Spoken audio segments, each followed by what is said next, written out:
त्यांचा आता प्रयत्न चाललेला आहे की आम्हाला कुठे नाही कुठेतरी समावेश करून घ्यावं असं त्यांचं चाललेलं आहे.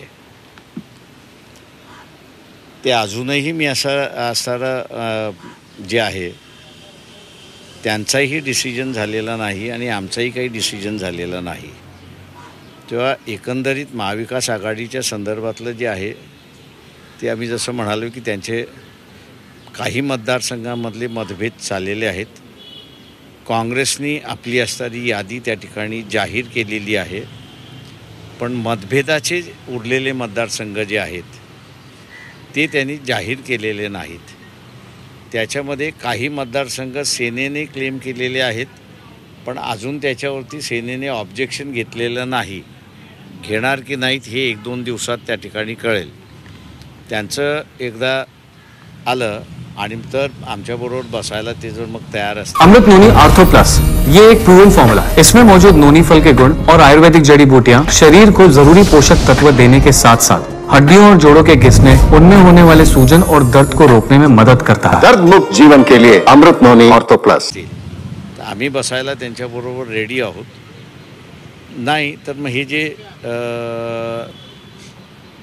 इतर संघटना ज्या आहेत त्या इतर संघटनांशी बोलून मग पुढे काय करता येईल ते आम्ही करू. त्याच्यामध्ये संजय राऊत यांनी सुद्धा एक विधान केलं. ते म्हणतात की तुम्ही सोबत युती तोडल्याची घोषणा करणं हे दुर्दैवी आहे आणि 4 जागांचा प्रस्ताव तेव्हाही होता आणि आजही आम्ही त्या जागांवर मी त्यांना 4 जागा ज्या आहेत त्या परत देतोय. त्यांनी त्याच्यावरती लढावं. हे आम्ही अगोदरही सांगितलं होतं. पब्लिकली ते 4 म्हणत असल्या तरी जे बैठकीला गेले त्यांना ऑफिशियली ज्यांनी आम्हाला सांगितलेलं आहे पक्षाच्या यांनी, त्याच्यामध्ये 1 अकोला आणि 2 उरलेल्या अशा जागा त्यांनी ऑफर केलेल्या आहेत. त्याच्यामुळे खोटं बोलणं जे आहे ते थांबलं पाहिजे असं माझं स्वतःचं म्हणणं आहे. ते मी कोणावरती कॉमेंट करणार नाही. ज्यांना कोणाचं करायचं मी कालच जाहीर केलं की 26ला आम्ही आमची भूमिका त्या ठिकाणी जाहीर करू. त्यांच्या 16 सीटवर आतापर्यंत तेढा सुटलेला नाही असं तुमचं म्हणणं आहे, काय सांगला तुम्ही? ते मी तेच म्हटलं, त्यांचा तेढा संपलेला नाही म्हणून त्यांची याद्या जाहीर होत नाही आहेत. सर, पण आपल्याकडून किती जागांसाठी काही प्रस्ताव किंवा तरी त्यांचं 15 जागांचा तेढा संपेल नसेल तर मी कुठल्या मागणार कुठल्या मागणार नाहीत.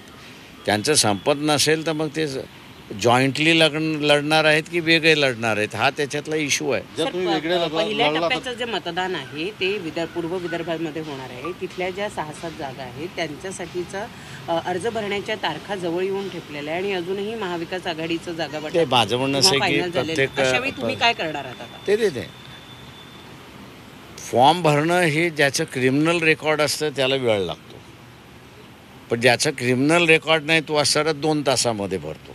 त्याच्यामुळे आम्ही जे उमेदवार सगळे जे काही फायनल करणार किंवा केलेले आहेत त्या सगळ्यांचा हा रेकॉर्ड आम्ही असताना बघितलेला आहे की त्याचा फॉर्म 2 तासामध्ये भरला पाहिजे आणि त्यांना सबमिट करता आलं पाहिजे एवढं आम्ही बघितलेलं आहे. तुमच्या पक्षाची तयारी सुरू झाली आहे. किती उमेदवार तुमच्या कमिटीत उभं राहणार? नाही, अजून आमची काही तयारी झालेली नाही. 26 तारखेला आमची काय तयारी ती आम्ही जाहीर करू. तिसरी आघाडी जर असं झालं नाही तर तिसरी आघाडी उदयास येईल का आणि त्याचं नेतृत्व आपण कराल? नाही, अजून त्याच्याबद्दल मी काही भाष्य करू शकत नाही. सर, तुमच्या फॉर्म भरण्याची चर्चा जी आहे तीही रंगते. तुम्ही कधी फॉर्म भरणार आहात? नाही, मी 27 तारखेला भरणार आहे. अकोल्यातून 27तून भरणार आहे. महाविकास आघाडी सोबत की महाविकास आघाडीच्या बाहेर? मी माझ्या पक्षाच्या वतीने भरत असतो. वंचित बहुजन आघाडीच्या वतीने मी लढणार आहे. हे वारंवार म्हणतात की अबकी बार 45 पार 45 पार. मला वाटतं महाराष्ट्रामध्ये इतक्या जागा मिळतील महायुतीला? ज्या पद्धतीने फोडाफोडी चाललेली आहे, उमेदवार पळवापळवी चाललेली आहे, त्याच्यावरनं एक गोष्ट क्लिअर झाली की यांची आता ताकद नाही किंवा जो 2014ला इफोरिया होता आणि 2019ला जो होता तो आता पूर्णपणे संपलेला आहे.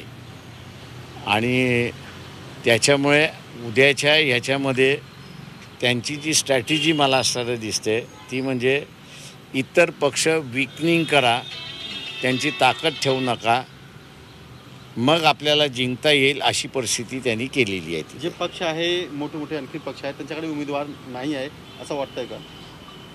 ते पक्ष उमेदवार नाहीत म्हणूनच फोडाफोडी होते ना, पळवापळवी होते. सर, एकीकडे लोकसभेसाठी सगळेच पक्ष जोरदार तयारी करताना पाहायला मिळतात. तुमच्याही सभा झाल्या, शिवसेनेच्या झाल्या, राष्ट्रवादीच्या झाल्या, पण ह्या सगळ्यात काँग्रेसकडून तुम्ही म्हणता ते काँग्रेसला 7 जागेवर पाठिंबा देईल, पण काँग्रेसच्या संघटनात्मक काहीच पक्षा किंवा जाहिरातबाजी जी आहे ती अद्याप झालेली नाही आणि तरी तुम्ही माझं म्हणणं असं आहे की त्यांनी जाहिरातबाजी का केली नाही हे तुम्ही काँग्रेसवाल्यांना विचारा. आम्ही फक्त असं एक गुडविल गेस्चर म्हणून असताना महाविकास आघाडीमध्ये आम्ही आहोत की न आहोत याच्या पलीकडे जाऊन आम्ही असताना सांगितलं की त्यांनी जर 7 जागा आम्हाला कळवल्या की त्या आमच्या मतामुळे कुठच्या ते जिंकून येतील तर त्याच्यावरती पाठिंबा देण्याची आमची ऑफर जी आहे ती कायम आहे. बावनकुळेंनी एक विधान केलं आहे. बावनकुळे म्हणतात की मोदी की गॅरंटी समोर निभावं लागत नाही, त्यामुळे संविधान बदलण्याच्या अफवा पसरवल्या जातात आहे. कुणाच्या बापालाही ते शक्य होणार नाही.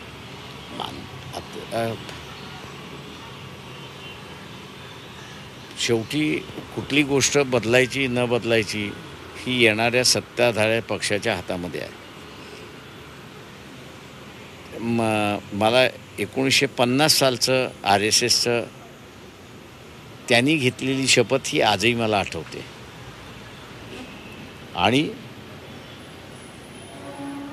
त्याचा रेकॉर्डही आहे सगळ्या की आम्हाला संधी मिळाली तर आम्ही हे संविधान बदलू. तेव्हा 400 पार ज्यावेळेस ते म्हणतात त्यावेळेस संविधान बदलण्यासाठीच ते म्हणतात, राज्य शासन करण्यासाठी नव्हे. राज्य शासन करायचं असेल तर 300 असेल तरी तुम्ही राज्य शासन करू शकता. तेव्हा ते 400 म्हणतात आहेत तेव्हा राज्य शासन करण्यासाठी नाही तर संविधान बदलण्यासाठीच करतात. हा आता लोकांना विश्वास यायला लागला आहे. सर, याला जोडून याला जागेवरनं ज्या पद्धतीनं म्हणजे शिवसेना आणि काँग्रेस यांच्यामध्ये वाद सुरू आहे, स्वतः उद्धव ठाकरे यांनी जाऊन तिथे जागांची घोषणा करून टाकली. काँग्रेस म्हणते की चर्चा सुरू असताना अशा पद्धतीनं जागेची घोषणा करणं हे अयोग्य आहे. असेच काही प्रकार तुमच्याही बाबतीमध्ये घडतात, म्हणजे बैठकीमध्ये चर्चा वेगळी होते, बाहेर कुणी काहीतरी वेगळंच बोलतं. काय आमच्याच एक लक्षात घ्या की आमच्याकडची अशी कुठलीही चर्चा नाही, कुठलीही घोषणा नाही आहे. आमच्या त्यांनी असं तिथे जाऊन ते गोंधळ घालतात आहेत, काँग्रेस आणि शिवसेना गोंधळ घालते, तसा गोंधळ आम्ही काही घालत नाही आहोत. त्याच्यामुळे आमच्याकडून ह्या चर्चेमध्ये कुठेतरी बाधा येते किंवा काय करते नाही आहे. आम्ही त्यांना पहिल्यापासून म्हणतो की तुमच्या 15 जागा ज्या अनसेटल्ड आहेत, डिस्प्यूटमधल्या आहेत, त्या तुम्ही पहिल्यांदा सेटल करा ना.